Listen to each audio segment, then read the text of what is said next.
After the war between Spanish and Americans, the Spanish surrendered the Philippines into the Americans. They paid the colonization worth $20 million. And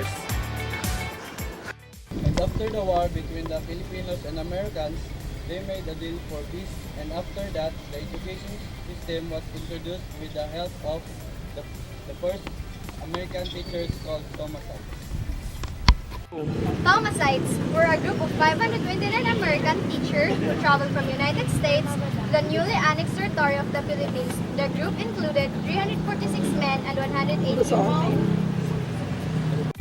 During American colonial period, Filipino writers imitated English and American models. The introduction of the English language and the American system of education made possible. During the American era, writers are grouped into two.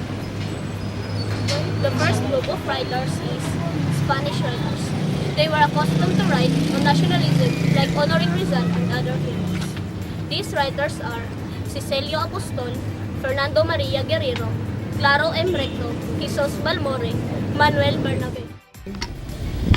The second group of writers is Filipino writers. They continue the limitations and the conditions of the country and their attempts to arouse love for one's native tongue.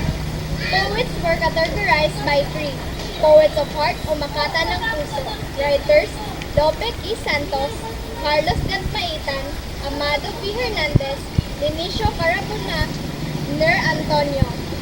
Poets of life, makata ng buhay, writers Jose Corazon P. Jesus, Loreto Bonantes, Patricio Mariano, Amado V. Hernandez. Poets of the stage o makata ng tanghalan, writers Aurelio Tolentino, Patricio Mariano, Severio Reyes, and Thomas Remedios. The third group of writers is English writers. They imitated the themes and methods of the American English writers.